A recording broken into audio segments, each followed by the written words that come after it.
Morning. Good morning, everybody. Donald, Mr. Prime Minister, Chair Pisarska, Madam Madera, ladies and gentlemen.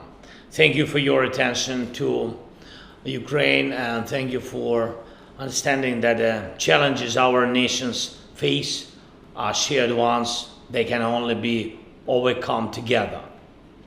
Today, as always, we remember the words of Jerzy Giedroyc: without a free Ukraine, there can be no free Poland. Russians never stop at just one country. History has shown this many times. Now it is Ukrainians who have stopped Russia, and this matters. And this makes it possible to hold Russia back elsewhere, where they want to break through. Today we congratulate Moldova.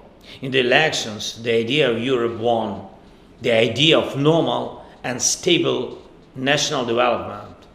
Russia's subversive influence will not spread farther into Europe.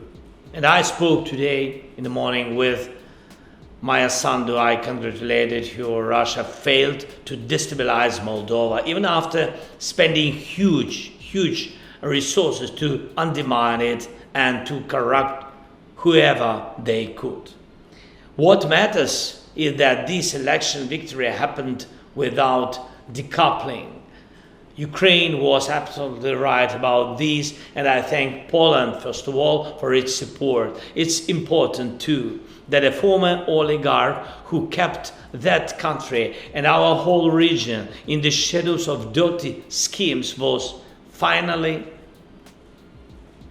extradited and to Moldova.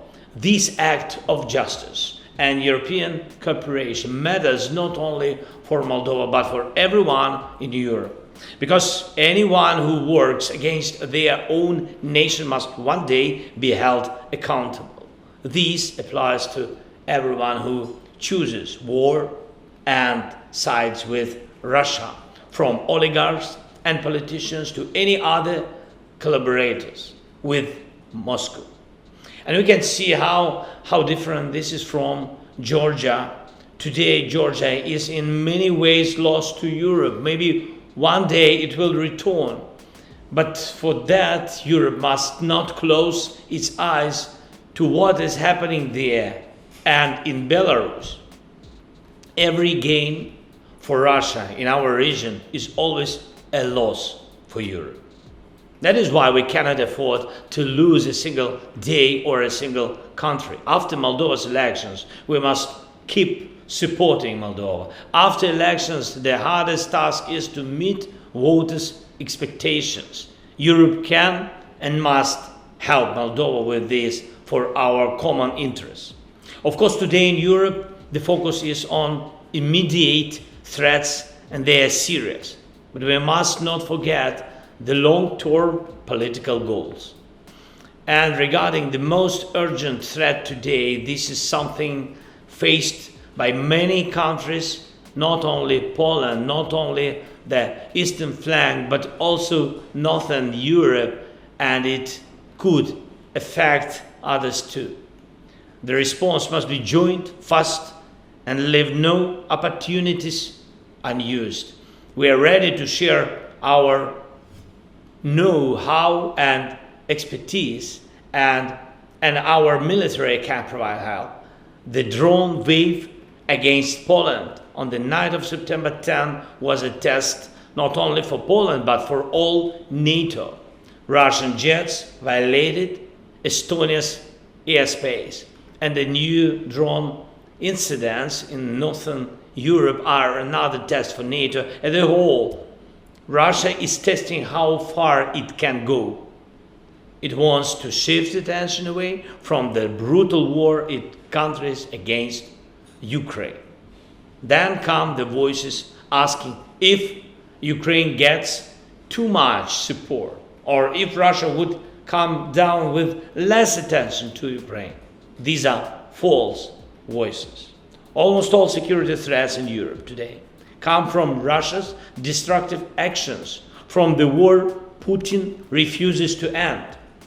So, ladies and gentlemen, Ukraine proposes to Poland and all our partners to build a joint, truly reliable shield against Russian aerial threats. And this is possible. Ukraine can counter all types of Russian drones and missiles, and if we act together in the region, we will have enough weapons and production capacity for these. If Russia loses the ability to strike in the skies, it will be unable to continue the war and will have to look for other ways to coexist. And there is growing evidence that Russia may have used tankers in the Baltic Sea to launch drones. The drones that caused major disruption in Northern Europe. If tankers used by Russia are serving as drone platforms, then such tankers should not be free to operate in the Baltic. This is de facto Russia's military activity against European countries. So Europe has the right to close straits and sea routes to protect itself. We expect the 19th EU sanctions package soon. It must be strong to pressure Russia and to show America that Europe will not do less than the United States of America and the President Trump. And I thank you for your support. Europe also needs to move much faster on Russian assets, using them for defense and rebuilding Ukraine. The ideas are there, European and American. They must be put into action. I thank Prime Minister Tusk and Poland and people of Poland for years of support on Ukraine's path to the EU. Ukraine's membership is path of the security guarantees is a huge part for us and for the entire eastern flank. A geopolitical vacuum is always an invitation to Russian aggression. That is why Ukraine must join the EU, and it will. We are doing everything required, and it is important that Ukraine's accession is not delayed by the national politics of these or that countries. This is not about what we have already gone through in history. It is about what we all must avoid. And what we must avoid is any dependence on Russia. That is why our independence, our strengths, and our accession to the EU are also your strengths, your independence, and your strong position in the EU. For our part, Ukrainians will not fail. Ukraine will defend its independence and with it the freedom of its neighbors and a free Poland, of course. Thank you. Thank you, Poland. Slava Ukraini! Україна, слава! Героям слава!